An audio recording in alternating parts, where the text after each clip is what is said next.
I just fucking spit everywhere. Fuck. Hello and welcome back to the Pacific Perspectives Podcast. I am Nux Memes. That is Mimamoto. You know that already. And you also know our special guest for the day. I've stumbled through that. Can I retake? Sure. Hello and welcome back to the Pacific Perspectives Podcast. I'm your host, Nux Memes, and that is Mimamoto, who is now leaving. You already know us, and you already know our special guest for the day. It is Rory once again, because, I don't know, I asked him like 10 minutes ago if he wanted to record today, and he said yeah, and now here we are.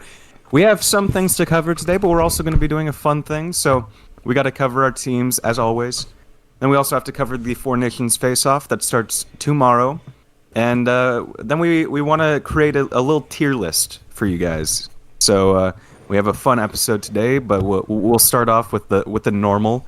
Xavier, do you want to talk about the Oilers' past week leading up to the break? Yeah, I mean, the Oilers, they'll always be. I mean, it feels like they'll always be kind of cup contenders this year, no matter what. At this point, they had a really, I'd call it tough, considering how good they should be. They had probably their worst defensive performances, like back to back against the Kraken, the Sabres, and Colorado, where Skinner started off pretty bad, and then the defense just kind of kept giving them more and more odd man rushes, and Pickard really held sway there. So not a great kind of 2 weeks there for the defense, not a great 2 weeks there for Skinner. But, you know, it doesn't seem to matter because they only went 5-4-1, and they still have a game in hand and are tied with Vegas. So should still win the division, still obviously the best team there. But I don't know, I kind of wanted more to see from the defense there, as, you know, they were doing pretty well to start the year. But recently, it's kind of scared me. Giving up like 35 shots a night, it's not nice. But besides that, I mean, kind of happy with them right now.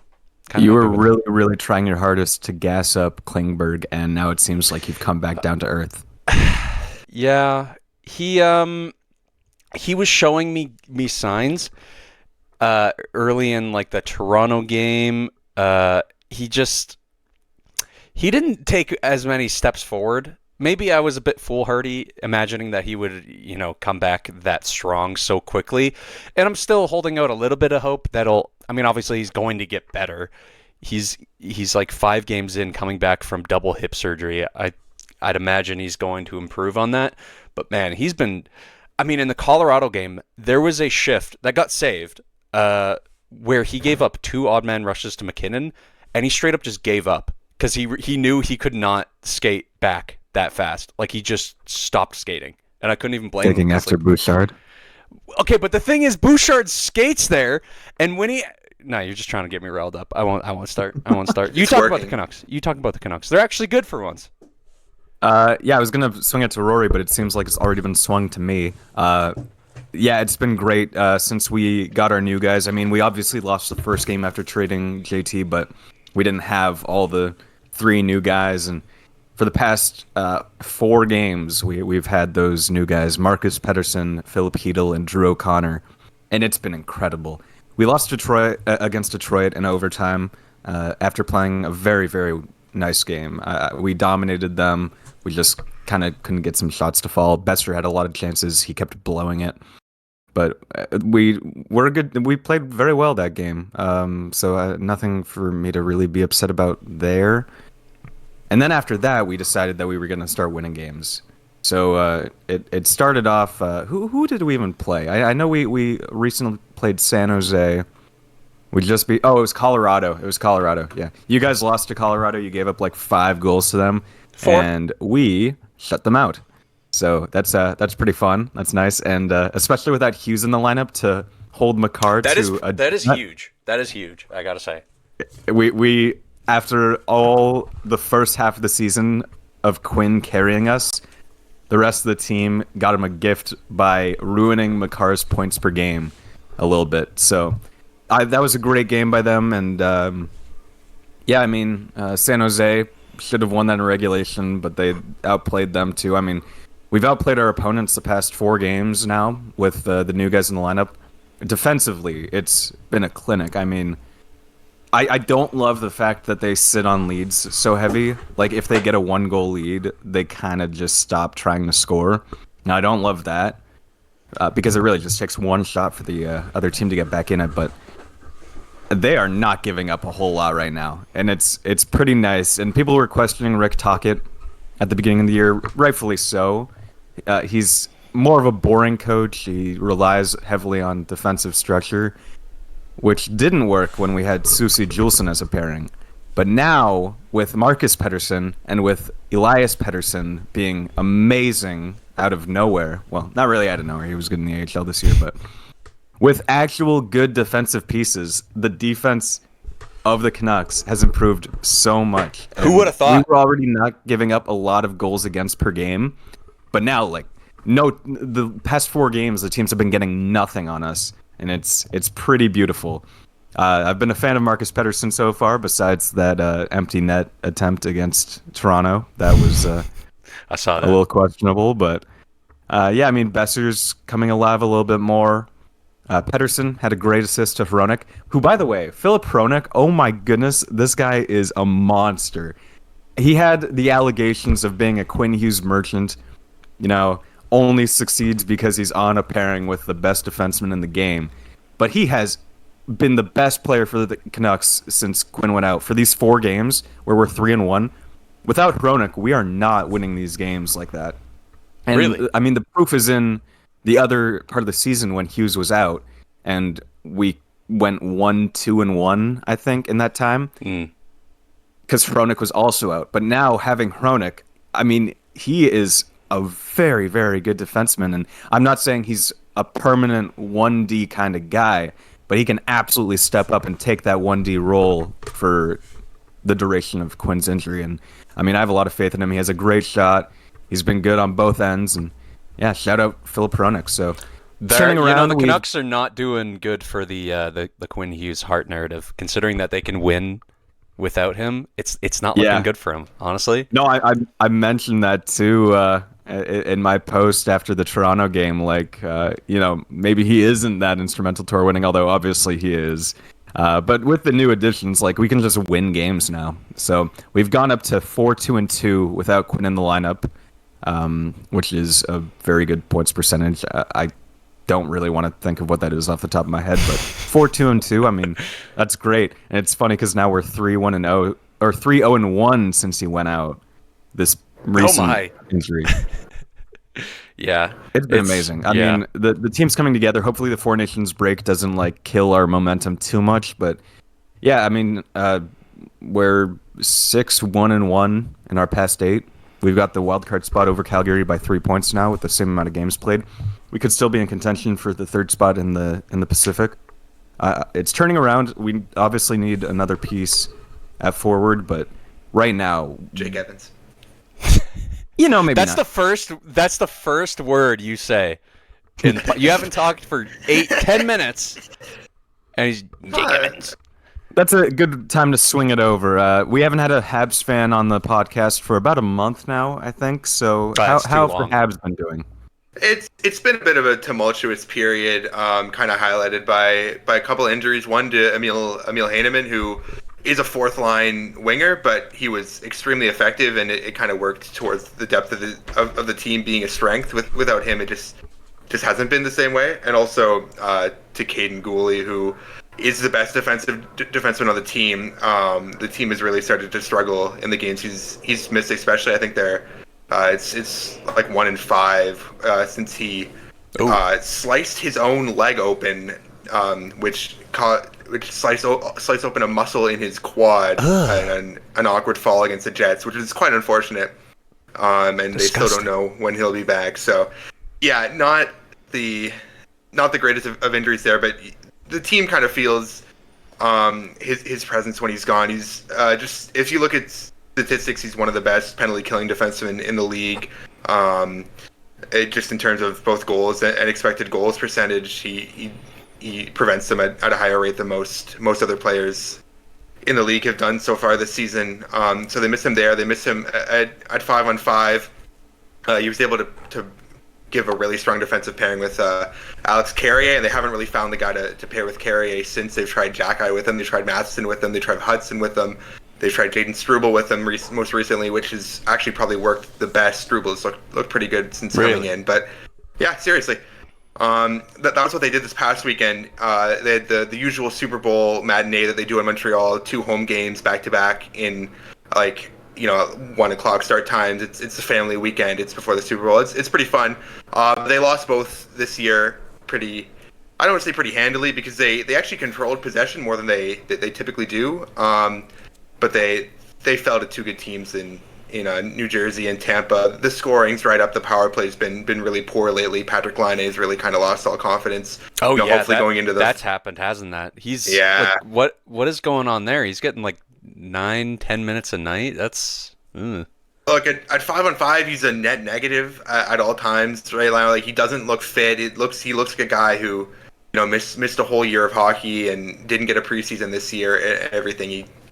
He's lacking confidence. He's always been a guy that he doesn't usually control play 5-on-5.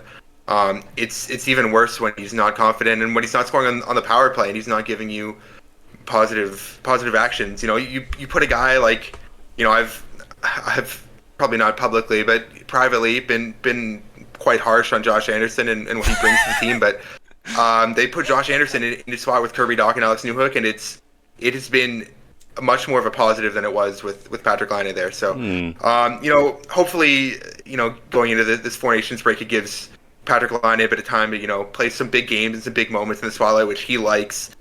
Maybe he scores a couple goals with Finland's power play and he comes back a bit more of a rejuvenated player with more confidence, with a bit more of a step. You've got a fresh slate in Montreal. The team's not going to make the playoffs.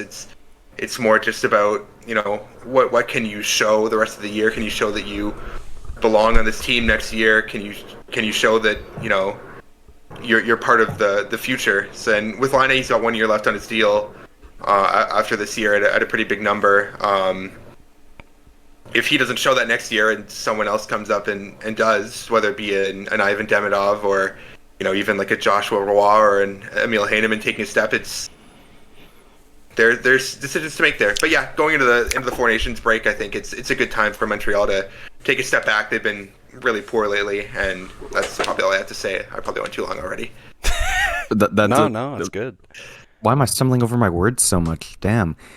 That is a good segue into the Four Nations discussion, I think. I don't know what we really have to talk about. I feel like we can give our predictions for who's going to win. And I mean, how do you guys feel about the tournament as a whole?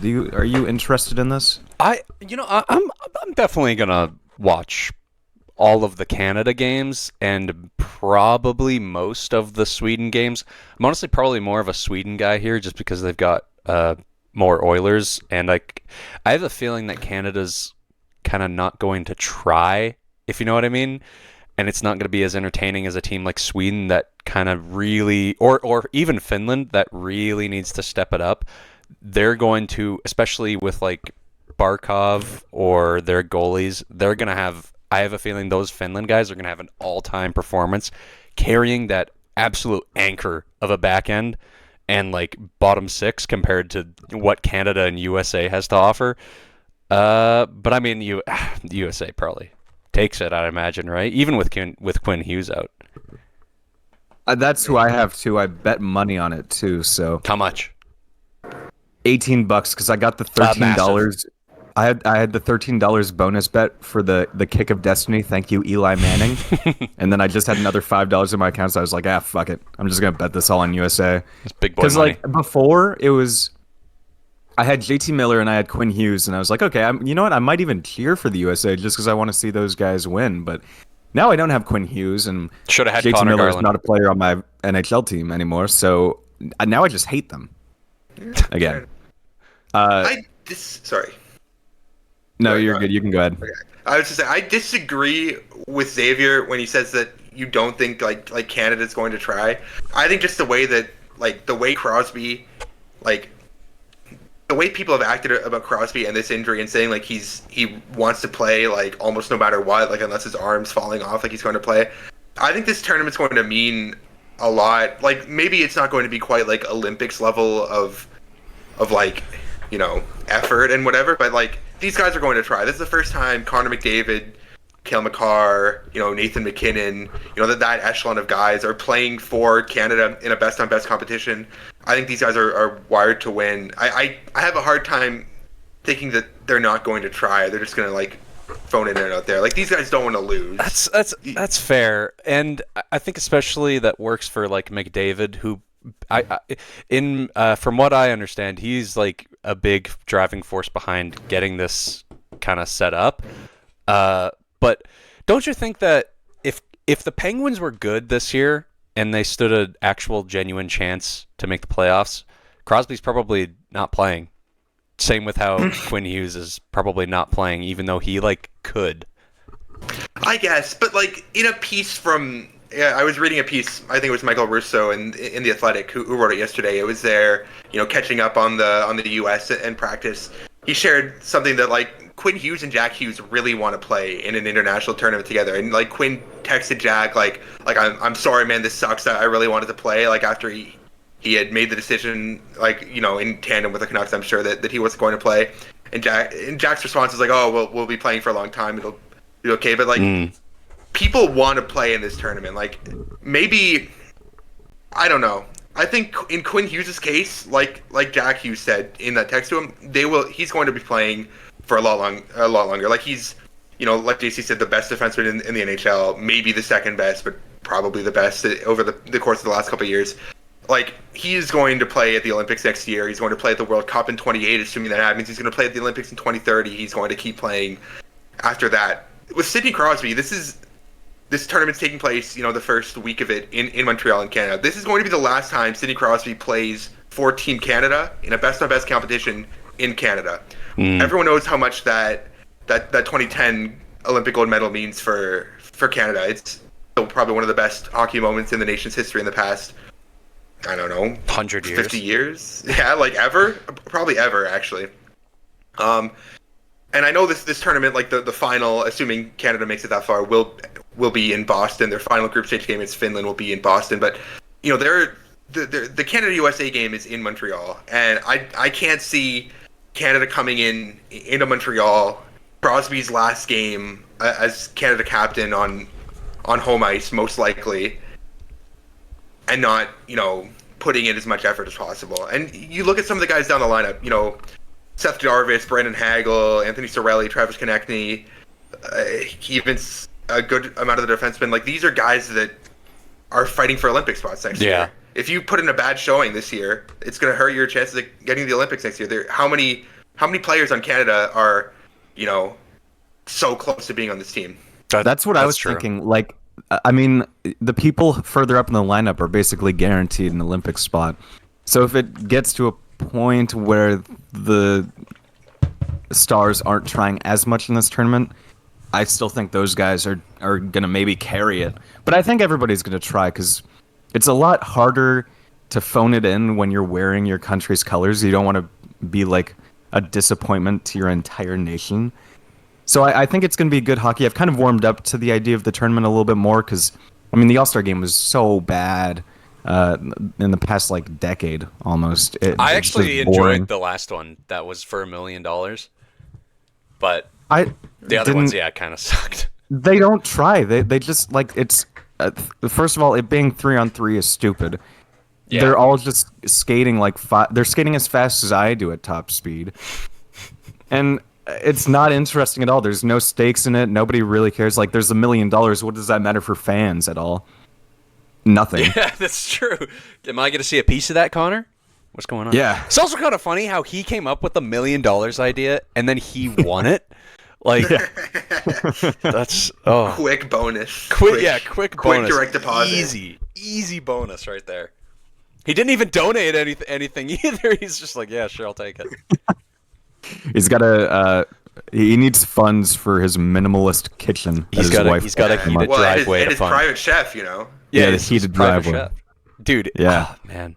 I want another deep look inside of McDavid's house. He's I hear he's actually building another house in Toronto, but we'll hear about that. Toronto. Are you saying that he's leaving as a free agent? That's not what I'm saying. That's not what I'm saying. But he stays at I forget what lake it is, but one of the Great Lakes, basically every summer, all summer. So a few hours out of Toronto, I'm sure. Anyway, I'm looking forward to the tournament. I'm going to be watching every game. I'm assuming I'll be there's able to nothing have else it to on, watch. at least in the background. I would say there's literally nothing else to watch. It's not like World Juniors where there's also NHL games going on, Yeah. and it's like you can't. You kind of have to divide your Yeah, I mean- attention sometimes. But Even Finland, Sweden is like more interesting than Kazakhstan, Slovakia. So I'm gonna fight you just on that taking all one. the- I don't know. I'm gonna fight you on that Slovakia was a really good game. That was a this year. banger. It was a really good game. Wasn't it like 12-0? I'm Oh, looking forward to seeing how Pedersen does, surrounded by the talent he's surrounded by. I'm What are you hoping gonna that do? What are you gonna do if he like suddenly just pops up and is turned MVP after the year he's had? Like, are you it would be fire. gonna be pissed? like as long as he can translate that to the rest of the season, and then it's he comes amazing. back and also sucks. I mean, I might be too hopeful here, but this could be a turning point for him if he has a good tournament. I agree. It can give him the motivation he needs, the confidence, because I mean, confidence is a big thing with Pedersen. It always has been. If he doesn't have that confidence, he's not going to be doing anything, and he needs something to find it again. Like right now, even though he's been playing well, he's been great defensively. He had that great assist to Hronek. He could have a lot more assists the past couple days or games, but he's still not shooting the puck. So maybe this experience, and I'd assume he's on Sweden's top power play unit, maybe this can be what he needs to find the confidence in his shot again. Or maybe he has 0 points in 3 games and then finishes the season with like 10 points in the last 30. Who I knows? just want to Could jump in also real quick. This is just daily face-off. I don't know if it'll be what they do tomorrow night against Canada, but they have Pedersen on the second power play unit with Erik Karlsson, Philip Forsberg, Jesper Bratt, and Rickard Rakell. While the first power play unit is Mika Zibanejad, Joel Eriksson, Lucas Raymond, William Nylander, and Victor Hedman. So Okay, well, they've split the units I would up. say they look so pretty split. The But second It doesn't unit seem like is there's better. a unit 1, unit 2, Yeah, really, yeah. because, I mean, Forsberg and Carlson. But besides I'm happy Finland, that- I don't think any team won't do that. Like if you look at Canada, they have like the McKinnon, McDavid, but like still, if you go to the second power play, it's better than everyone else's. No, it's great. But Canada's clearly stacked that first unit. yeah, I don't know. I'd run that first unit 2 minutes, or they should score within the 2 minutes. Like Yeah. those are 4 of the best hockey players of all time, and then like Sam Reinhart is a 57 goal there. scorer last season and going to score 50 again this season, and he's one 4 of the of the best players in the greatest bumper. hockey players to ever see the ice, to ever play the game, and then also there's Sam Reinhart. I didn't want to say it in a bad way, but like in terms of like legacy, Sam Reinhart doesn't Yeah, have the same obviously, as the other 4. But also the name he's, value like, isn't quite as high, but Reinhart's But he's still really incredible. good like right now. yeah, and also like the role he'll be playing on that power play is like perfectly suited for where he plays in Florida and what he's like probably like the best or second best in the league at. And if the other best player in the league in the bumper, at least best right-handed shot in the league, is Braden Point. Like those are the 2 best righties in the league in the bumper, in my opinion. Braden Point's in the second power play unit, so you've got options there. So like you're saying, yeah, they can. There's a lot of options. For me, Canada's second power play is insane. their biggest strength there for the first unit is you never know who's going to be making the entry. Like McDavid can do it perfectly, McKinnon can do it perfectly, Makar can also do it, Reinhardt can also do it. Crosby is like one of the best in the league at it for the longest time. So we consider unless it's like the Oilers where McDavid's the only option. Like that's why they run that slingshot play with McDavid every time. You just bring it back and he cuts to the middle and he gets in like every single time. But that's their only option. So if you cover him up, then maybe you have a chance of denying it, which does happen, as good as the power play is. And for the Avs, it's kind of the same story. You always give it to McKinnon. Sometimes you give it to Makar, and that usually works. But if all 5 guys are always threats, even if they have to have like designated kind of roles on the power play, it's just that would be real. I do have concerns for like maybe some of the chemistry. Maybe some guys carry it too much because they're used to carrying it a ton because they're all superstars. But I'm curious to see how that'll work out. Rory, both of us said we have USA winning. I don't think you said who you have winning. I really don't know. Like I think if you look on paper, the U.S. probably has the best team, top to bottom. Just because of I think the goaltending gives them an edge. But just to be different, I want to throw in Sweden as a dark horse, I could see it. assuming Linus Ullmark is healthy enough to play. Yeah, but the problem Even with that, then, Philip Gustafsson is good as well. But Yeah. the problem, I like their team. I like their mix. yeah, but Sweden is just like international hockey choke artists. So I guess, but like, I think a lot of that comes down to their World Junior performances. I think that's a lot of what we've had to kind of think of them. But if you look at the last 3 Olympics, like they weren't anything great in 2010, but in 2016 they got the gold medal game. In, What about the in World 2006, they've won a World Championship in the past. no, but while, like but the recent one. Yeah, they did, but the Czechs won the most recent World Championship. Yeah. Because that was the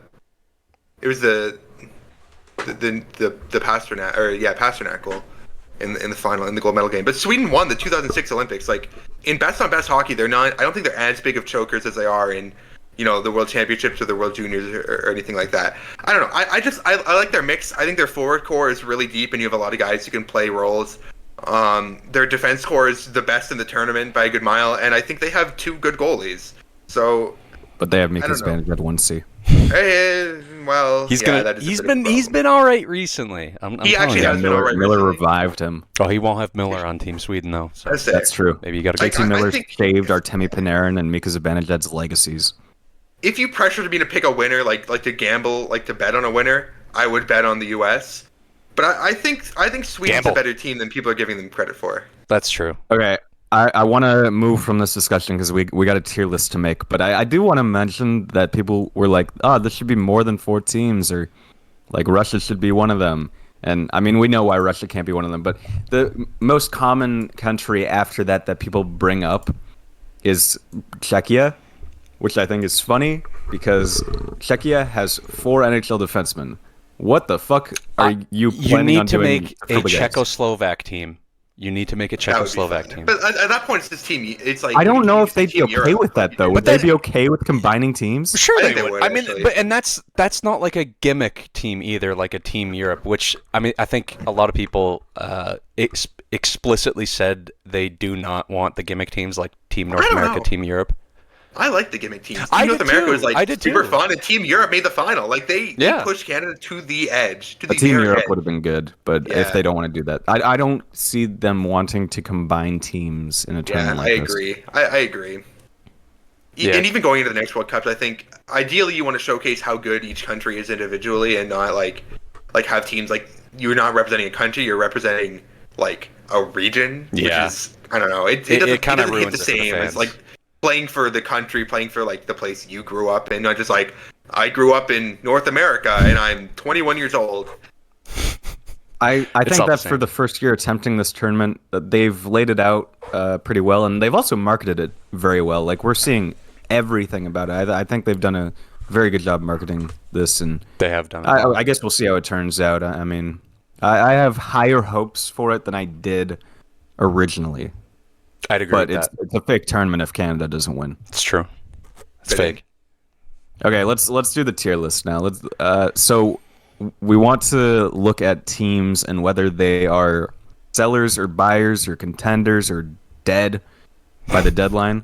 I guess we could do the NHL thing where it's like buyer, conservative buyer, nothing. Oh, you want to do that? Okay. We could do that if you want, or we Like could just do like, NHL. are these teams for real?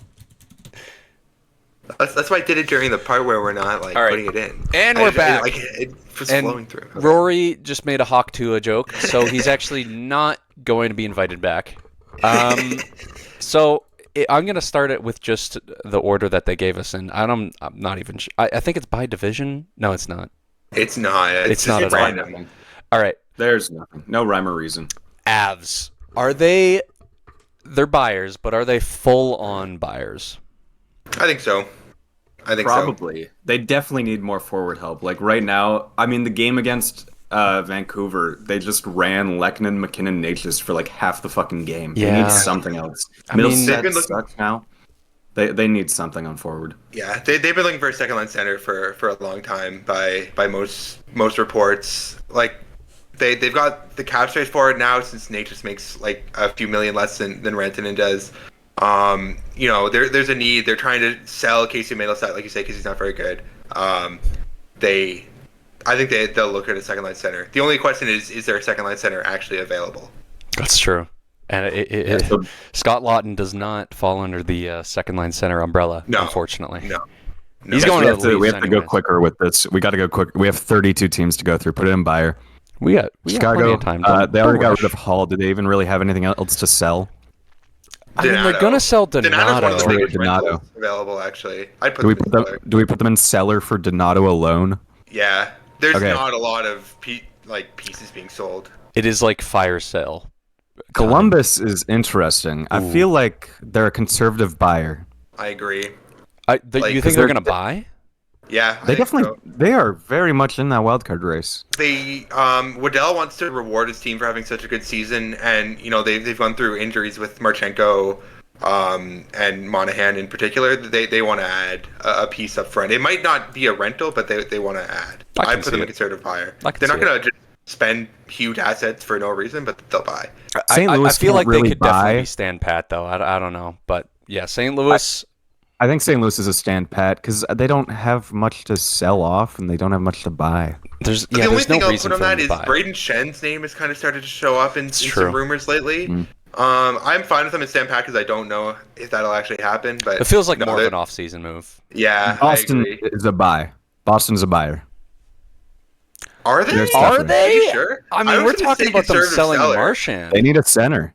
I don't think they're going to sell Marchand, but I think they're going to There's No, been I names don't. like Justin Brazeau, Trent Frederick have been out there. I think they might sell off a few pieces, and maybe they will trade for a center, but I don't know. They're a bit of a weird team. They might do both. But Yeah. I put them in conservative. Yeah. seller, That's the personally. thing. It's kind of it is both, isn't it? Put them in conservative buyer. I feel like they're still a team that's looking to get better. I definitely currently. lean towards buy on They're them. not trying to make themselves worse and put themselves into the draft lottery. They're For definitely sure. more on the buyer side. They're I'm like not too 19th sure. in the league in points percentage and points actually. Yeah, but they're not very going to good. give up now. I mean, I don't know. I think they're. I see them leaning more towards buying, and I mean they suck, but Yeah, that's the thing. They should be selling, but I can see them grabbing something more of a long-term piece, and if I just that, don't- they're definitely I more just don't know what's stand-pat. available. okay. Moving on, Rory, you get Montreal. Where are they going? Montreal's definitely a conservative seller for me. Not a full-on seller. I don't think they're a full-on seller, no, because I think they're at a point where they've accumulated so much draft capital, so many assets that if you don't meet their valuation, they're just not going to sell. Like David Savard, Jake Evans, Yoel Armia, Christian Dvorak, even Josh Anderson are all guys that hypothetically, if you come in with a big offer, they'll consider moving them. But I don't know, the general message of the team is, do we have more value trading David Savard, who's loved in the locker room and a good veteran leader to the young defenseman, even if he's not very good at the whole hockey thing anymore? Is there more value keeping him for the rest of the year and letting his contract run out and having a couple more months and not demoralizing the kids for the next couple months? Or is there more value doing that compared to getting a 5th round pick for him? Yeah. If it's a 2nd or a 3rd round pick, maybe they sell him, but And how I many don't more think it's a- prospects it's- can they even fit in the team, right? Right, exactly. There's only a certain amount of contracts you can have. They already have one of the best prospect pools in the league. It just doesn't. There's no need to just fire sale like there was the past couple years. Another mid-round pick isn't going to do anything. Moving Canucks on. are stand pat, aren't they? Shut the fuck up! It's me. It's my turn. It's my team. The Vancouver Canucks are a conservative buyer. We are looking at getting a 2C. We need a 2C. 2C slide. Pedersen's off the block, so we're really looking to improve, but we don't need to necessarily right now. Conservative buyers where they should be. Move on to Washington. Can you die? Okay. Move on to Washington. What do we think Washington. about them? I feel like they're good enough where they could stand pat, but maybe they want to add one more piece. I think they're full that's on what I'm buyers. thinking. This is their year. Everything's going right for this. They have to go big. What else do they have to fill, though? They are just kind of good. They could probably use another center. I think a lot of teams use I another think center. They could they probably are use the another team. defenseman. I think they are the team that gets Braden Shen. It makes a lot of sense. And that's if he goes at the deadline. I'd give him by far the highest odds. I think he makes so much sense for them. It's a weird year because there's not a lot of pieces available, but I'd put them in buyer. I think they're going to look to be aggressive and add. Yeah, for sure. And the Devils? Devils are a hard buyer. Are you okay? But what have they been rumored in? They were rumored in like Miller forever. They didn't get not really that heavily. They were at least in there. They want a top 6 but forward pretty and a much bottom every 6 team was forward. in there. They're definitely somewhere. They want a top 6 forward and a bottom 6 forward. If they're going for 2 pieces, that's easily obviously their buy. Yeah. Like if they're going to get rid of their first, I feel like no matter what. I think so. But I just don't know if it's going to be an actual buyer. piece. It's hard not to call them a buyer. Is it going to be like a first round Anaheim. pick for a Henrique, or is it going to be a first round pick for like? Guys, we do not have a Marchand? minute to spare on every single team. Sure, we do. Anaheim. Anaheim is pretty easily conservative seller. Yeah, They're like conservative the exact same seller. spot as Montreal. Conservative. Okay, so I was going to agree with Who do you. they have to sell? They've had a very good But season for their standards. they're They're a talking conservative about- seller. They're talking They're about building. selling Strome now. Yeah, but they're still building. Okay, does And that John really? Gibson. They're not going That's to not sell really Strome selling no much, matter is it? what. It's fucking Ryan Strome, conservative seller. They're probably the easiest conservative seller in the league. And John Calgary Gibson. is a tough one. They've think already that's kind of Stan Pat. conservatively bought. I think they're stand pat at this point. If Yeah, we're going from now to probably, the yeah. deadline, I think they're stand pat. But Yeah. they have so much money though. Like they could afford anyone they want. They have like $78 million in deadline space. Yeah, they have a ton. But I So don't- they How does could that end up work out? buying something. maybe. I don't know. They could, but I don't know. I just don't think. I actually don't this think is they the make year. any trades at all after this. Yeah. Maybe not anymore, just because they've already done their trades. That's what I but mean. Yeah. From now before to that the trade deadline, happened, they were a conservative buyer, I think. So, Yeah, like- for sure. I agree. Earlier they were talking about Uyghur and Anderson, but like none of that. They're not doing that. They said they're not doing that. Yeah, that's not happening. okay, Philly is a seller, and I hope that they sell Andrei Kuzmenko. Yeah, I think that's probably right. I don't I want to see think- Andrei Kuzmenko in orange. I don't like it. How Green much are knows they they selling? You know what? Yeah, they could. They have Risto Half as well. the team could be gone. Honestly. Yeah, they've got enough. Risto, Lawton. Vegas feels like a buyer, especially with how things have gone downhill. They're a buyer very even if quickly they were recently. like a rebuilding Yeah. team. You know, they'll always suddenly it'll be like, oh, Pasternak is being traded to Vegas for a first and some Yeah. random prospect in Sweden. And how do they fit under the cap? I don't know, but they do. I mean, I don't even know Carolina what has they already need. kind of done their big buy. I mean, they probably want to do more things, so probably conservative buyer on that. But I don't know. Yeah, how much I think can't so. see them taking a big swing. I think again. they've got enough money that they can do something, or they can ship out money too. If they absolutely have to do something, they'll just give away like Kotkaniemi. They might trade. I have Rantanen again. no idea what the Islanders want to do right now. I'm very lost at what's going on because they want Pedersen, but they also want to trade Dobson, and they maybe are re-signing Nelson, but they're also maybe trading Nelson. I mean, that's a seller, no? Because you've got like I was 3 gonna- major guys rumored to be heading out. So I was going to suggest making a new tier for the Islanders, saying only God and Lou Lamoriello no, and putting them in there. Yeah, pretty much. They're so confusing. They are. Maybe just put them in stand pat because we have no idea what's going to happen. Yeah, Yeah. it's because like Dobson and Nelson and dude Sorokin might be moved. I don't know why he would, but like sure, let's run Varlamov as a starter. They're Varlamov real hasn't wild played card. in like months. That's why he would Winnipeg- be the starter for no reason.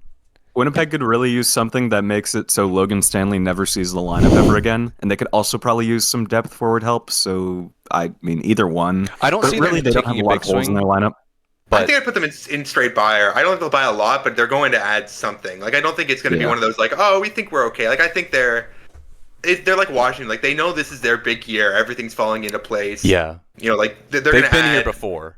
Yeah, they're going to add a depth forward and a depth defenseman. But I They're think not that's gonna buying. be- They don't have a big ad to make though, so I don't really mind conservative buyer on them. It's going to be something small, I think. They really only have depth spots that they have to fill, I think. At this point, you don't break up what's working. You just Yeah.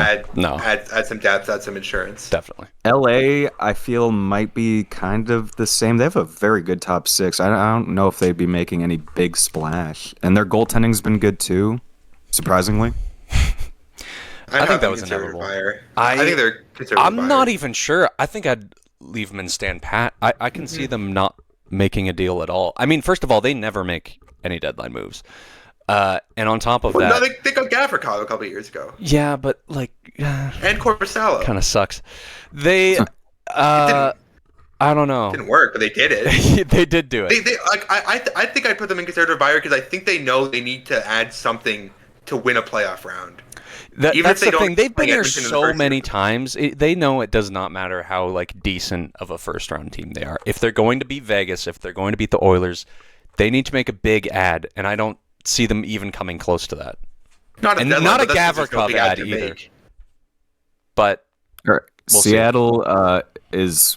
I don't even know what sellers. Seattle's up to right now, to be honest. I think they're sellers. They're talking about selling Who are they McCann. going to sell? Yeah, I was going to say, Jared McCann's name was out there today. Yanni Gourde is one of the biggest names on the market. Jamie Alexiak is out there. I think they're sellers. They'll do like a soft sell, but they'll sell a few players. The talks started today. Okay, Tampa. Maybe Stan Pat? Maybe. I don't know maybe if a small ad. Maybe conservative buyer, but we have too many in conservative buyers, so I'm cool with keeping them in Stan Pat. Their biggest ad might just be signing Isaac Howard out of the NCAA. Yeah. Leafs always do something funny, so they're definitely. We know Leafs are or buyer. We know they're getting Scott Laughton. So they definitely need defense too. Like you cannot be running Connor Timmins and Simone Benoit. Yeah, I think that pair. they'll add like a third line center and a third pair defenseman. They're pretty easy buyers. Yeah, I imagine they'll probably buy the most.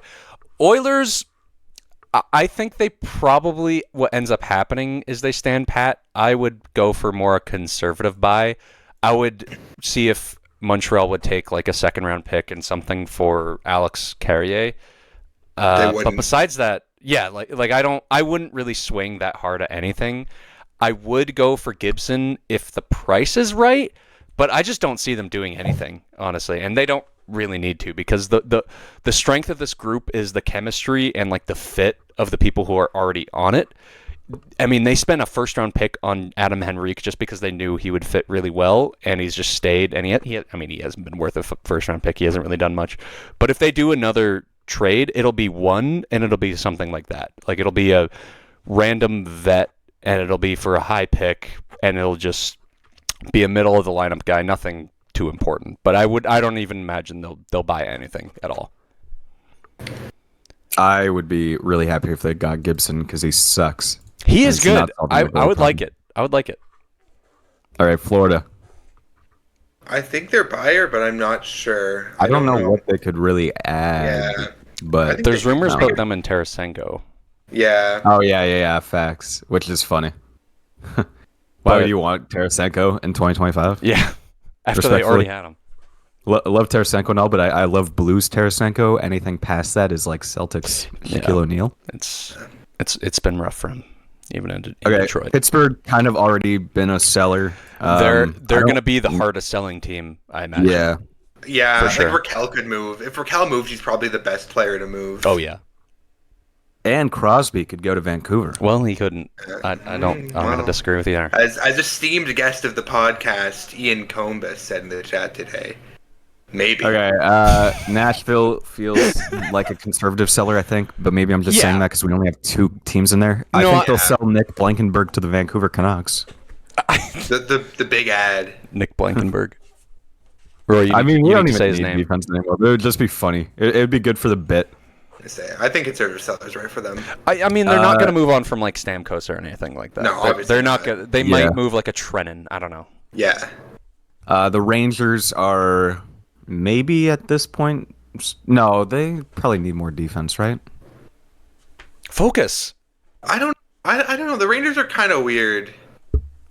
I can't in good conscience say stand pat because Chris Drury likes a trade deadline more than he likes his wife, but I don't know what else they really have to do. Like, Kreider maybe leaving? I don't think they do that now. I think that's an off-season It would thing. be a hockey move. Yeah. I can't see that being a deadline thing. If it was going to happen, it was going to be in, the JT Miller trade or whatever. I'm cool with Stan Pat. I like stand pat for them. Definitely from Detroit, hear me out on this one, okay? I don't think you guys are going to agree, but I think they're a hard buyer. Like, at this point, their team is pretty old. Like, they got Talbot in net. They have Kane. They have an old defense, and I think Stevie Y is running out of time to make playoffs. So I think he might go for something. I feel like buyer definitely makes agree. sense, I especially if agree. he frees up the cap from trading Tarasenko. Like I think he would go for something a little bit. It makes a lot of sense. You Yeah, know what? it's If Stevie Wonder. Gibson He loves was to do that. willing, because no, Detroit sucks but if he's willing to go, I think Gibson to Detroit makes the most sense for both teams. They don't really need him though. Talbot and Lyon have been good. Yeah, I don't know. I feel like for them, they'd want to forward more. Yeah, definitely forward. I mean, their I can defense see them buying, sucks though. now, but they I need agree with more you. forward help up top. Their defense sucks, but I don't know. At that point, I think you just Like maybe if They Nelson think does so. get traded, I could see him being a Red Wing kind of guy. That would make sense. Old. Yeah. I can see that. Yeah. American. Buffalo, I mean, probably. I don't know what they'd are sell. they I think hard conservative sellers? seller. I don't think it would be a big thing Are that they they even sell. gonna sell though? Like I don't know. I I don't mean, you think can't Buffalo- really stand pat, can you? No, but I don't think you can they sell might even either. keep Zucker. What's it? Start their fifth rebuild?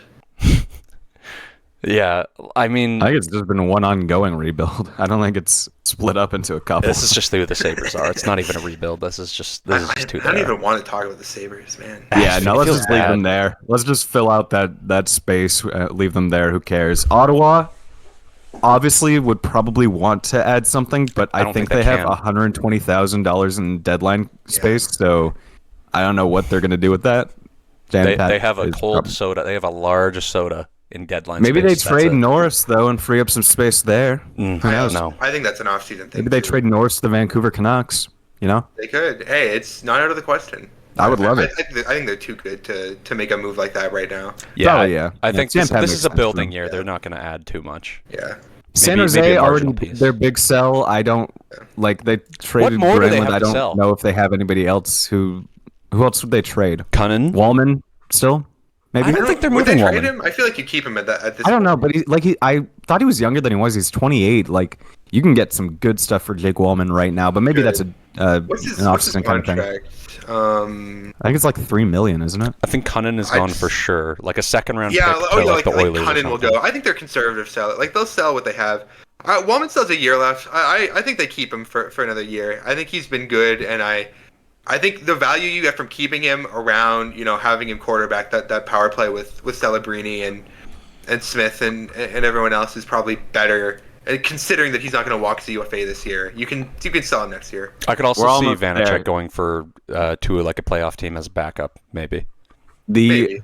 The Dallas Stars very clearly need help on defense, but maybe they think that Cody Ceci is their move there. I don't know if they're a straight buyer. I think they there could be a Granlund. massive I think they're a straight buyer. Massive buyer. especially if Heiskanen is out into the playoffs That's and true. they put him on LTIR and they get that extra like room to add. I think they've got to go big. I don't think they have anything bigger to do than what they've already done. They still need a right-handed. I think you'll be defensive back. surprised. Like, Yeah, but do they think that Cody Ceci's their solution there? Apparently think they do. so. Apparently they do. I think that I don't think they think he's the solution. I think they think he's part of the solution. Like you have him on the third pair, and you get another guy to go up and play with Heiskanen, and then you can do Harley and Lybuchka in your second pair, and it gets Matt Dumba out of the lineup because he's been really bad. It's actually insane how bad their defense is. Can we just call Utah and Minnesota both sellers so that we can make this all fit really nice? No, I no. we can't do that. Fine. Utah, to me, they're They seem standing like they wanna pat. do something fun. Maybe conservative sellers. Maybe. I think they're I don't- they're conservative definitely buyer. not a seller, I don't think. conservative buyer. Really? I don't think they want to sell I would because also they say want to that. make the playoffs soon. I'll hear you out. I don't know if they will do something, but they could. Like they could get a kickstart in the offseason and acquire a guy with some term that's like a decent age, if one becomes available. But I don't think that's going to happen. So There were speculations about them looking towards Pedersen or Miller and doing something big for like an impact player, because they have the money for it, and they're good enough now where if they get that one more player, they can easily be a playoff I think team. so. Yeah. So they just don't I have a would ton of definitely keep pieces. them there. They don't have a ton of like bona fide pieces that teams would really want. They have a lot of kind of marginal, like trim around the fat kind of players that you can go for like a second round pick. But yeah. They have a lot of defensemen that they can just give away. Like their defensive depth is pretty good. Actually, but that now they reminds lost me. Vladislav Kolyachonok, so sorry, I said hockey seller Knights. because they Sure, do sure, want to. right. They do want to trade one of the right defensemen, like Kesselring, one of those guys. Apparently, I Yeah, love but they the did Padres lose doing that in a Kolyachonok. trade for something. Yeah, like I think they're a conservative buyer. If the right offer comes, they'll do it. If it doesn't, they're fine. They don't have to do anything. Probably. Minnesota at this point feels like buyers, especially with Kaprizov being dead. I feel like I think they have they're to buy. sliding so bad they might do a panic buy. I feel like they'd be up in the top. I think like Nelson's from the area. I'm pretty sure. Yeah, he is I Minnesota. I think if Lou does trade him, like they should be on him. He'd fit perfectly. They need a center. Yeah. You know, you bring the local guy home, and he'd be a big ad that they need. It would make a lot of sense. Yeah. Okay. Do we have anything else we want to do here? Maybe St. Louis. The St. Louis was the only one that I was really looking at. Maybe they should move down a little bit. I think Yeah, you know, fair. now that I'm looking at it, I kind of feel like the Canucks are more stand pat. No. No. Stop. Stop. Stop. Stop. Stop. Stop. It's like when you like move like near like a big dog, they're just We have $12 million in deadline cap space. We need You're a not- Tusi. They're very active. They It's want not to going do to happen. something. It's not going They to happen. might stand pat, but they definitely want to buy. So Mark keep my them in words. conservative buyer, you loser. It's not going to happen. But we'll leave. I'll leave him there just so he doesn't yell. They at me definitely again. need. They're gonna get something. He's going to beat. They me have so tonight. much money that we are so rich right now. Rich. They're gonna get something. It might be a depth forward, but either way, standing pat, I don't think is something Alvin and Rutherford want to do right now with the amount of money we have. All right, let's go to questions. Okay, we're on to the questions. So we've got two of them. Hopefully, we can get through them pretty fast. But Tua. the first one is from Kurt Beswetherick. I don't know if I'm pronouncing that name correctly. Are you happy with the fact that you said Hawktua there? Do you want me to Yes. retake so we can? No. No, you're happy with Hawktua there? Yeah, sure. Perfect. So Kurt has asked, Nightmare NHL blunt rotation.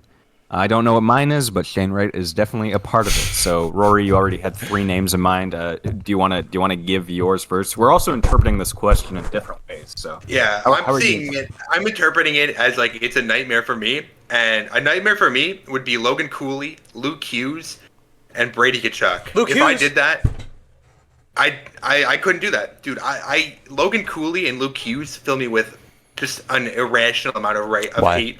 Also, I have the least cool Hughes brother, the least cool Kachuk brother, and then Logan Cooley, whose face I want to punch. So that's my answer. What is your grudge with Luke Hughes? Dude, he just looks. It's just the way he look. It's the way he skates. When he was a rookie, he would get blown up every game, every single game.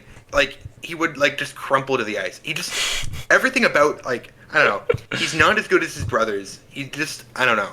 I don't like the little brother He's pretty syndrome, good. and he gives me little brother syndrome. Damn. Jason, what do I you wonder think? why. Maybe it's because he's the little brother. It is. Okay, I'll is do Brady mine. Kachuk. The way I'm interpreting it is more of a chaotic thing, because normally when you see the Nightmare blunt rotation memes, it's a group of really random people together. So that's what I'm doing. I think the most chaotic one that I could give. I got 2 of the names. I'm struggling to think of a third, but maybe it'll come to me. Definitely Seth Jarvis. That guy's a weirdo. Why? Travis Konechny. He's also a little creep. And then number 3, maybe Brad. Creep. Sorry. Maybe Brad Marchand, number 3. If you just have Marchand, Konechny, and Seth Jarvis, that's kind of a nightmare. That's a bit of a goofy time. All 3 of those guys are on the short. Canadian. No, they're all on the Canadian Four Nations team. And they're short. I think all Do on you the think fourth that line. they- Maybe if I go to you think- Montreal, I can I have say, them in my if you blunt go to rotation. Montreal, the offer is open for them. I was thinking about having They're a all there. fin. I feel like having a fin in the blunt rotation would be really funny, Dude. because they're just so dry. Have you added Ukko-Pekka Luukkonen to the names list yet? Nobody gets that joke, man. But no, I was thinking UC Saros, but only because of that commercial where he says, no goals. No goals. No goals. No goals. Ukko-Pekka Yeah, Luukkonen. Xavier, who's your nightmare blunt rotation? And what Oh, way yeah. are you interpreting it? Are you interpreting it I- like people you don't want to have a blunt with, or the chaotic one? Definitely kind of in between. I'd go Duncan Keith. Doesn't count. Because We'll see who's he'd a step start behind up he'd there. start talking about whole grain foods and anti-vax. Put Jacob Chikrin in that same role. Yeah, and No, because I want to have one from each part. I'd also have Evander Kane, because you know why. And then additionally, I'd have Blake Wheeler. Two of those guys are no longer in the NHL, by the way. But You said Blake Wheeler as if we were going to give some crazy reaction to you saying Blake Wheeler. Like you were expecting us to be like, Oh, no way. no. Blake Wheeler? Blake Crazy. Blake Wheeler Oh, has God. Blake I Wheeler love has Blake crazy Wheeler. beef with Evander Kane and Duncan Keith. Let's see. I feel like Shifley would be funny to have in the blunt circle just because he, you know what? Yeah, I'm adding 'cause he Shifley doesn't in swear. there. Oh, Yeah. Shifley. He would It not would smoke. be like he's such a good boy. yeah, it's like bringing like the like goody two shoes kid at school. Like, Hey, can like I bring my out brother back. to the smoke sesh? Oh man, I have too many questions. All right, okay, next question. we're going on to the final question for the day because I want to make spaghetti so bad. Spaghetti. I just have to find someone who asked it. So give me one. Oh, there we go. Fed_X321 didn't ask a question, but said Kendrick's Super Bowl halftime performance. So I think we can just interpret that as was how the did you feel about it? He didn't even need to So ask. how did you guys like the halftime performance? I loved it. Simple. Quite liked it. I thought it was cool. I thought it was interesting that he, like the message he was sending in it. I know, like, I'm not trying to make it sound like I'm some deep, political Here he analyst goes. here, but like, oh well, did you see this exact thing he did? But I Save thought it for was, Twitter. It was pretty fun. I thought it was pretty fun. I really like the set design of the game. Yeah. Controller. I thought like the cameraman, like some of the shots he got were really cool. Like the peekaboo thing when he popped up and said that. Peekaboo. I thought that was cool. I thought like the smiling at the camera when he called Hey, Drake a Drake. pedophile. Yeah. I thought it was fun. I thought it was a pretty fun halftime show. I- The best I've ever seen in my life, but it was really fun. I liked it. I agree. I really liked the fact that he told a story throughout it because that's not really what people do often. Like most of the time it's just people playing songs, but this had a whole story, a message. It had Samuel L. Jackson as Uncle That was Sam, so which was good. fire. That was cool. I think the problem is that people build up the Super Bowl halftime performance in their head to be something way more than it really is. Like they're just concerts at the end of the day. And Kendrick put on a great performance. I think the people who are calling it the worst halftime show ever went into it knowing they were going to call it the worst halftime show ever. I think my main criticism is the set list. I think there was way too much GNX happening. Yep. I would have loved to hear I wanted to hear Pride. Money Trees or King Kunta or N95. I would have really liked to hear something off of Mr. Morale. Mm-hmm. But other than that, like the storyline was great throughout it. He gave a great performance. SZA was amazing. And I mean, I think it's going to age very well when we look at other Super Bowl halftime shows. I just like people who hate on it might be racist. They might not be like us, guys. They might be not like us. I think I get it. I think people are just disappointed they just want to be angry at everything these Yeah, I days. know. They're Every just disappointed single by year, everything. it's the worst Super Bowl halftime performance ever. every single like time. even people called the Dr. Dre one the worst one ever, and that's That one was of the amazing. best. That's like top three ever. That was absolutely unbelievable. But yeah, every year, because again, I think the point that you make of people going into it saying it's the worst, I think people kind of do that all the time.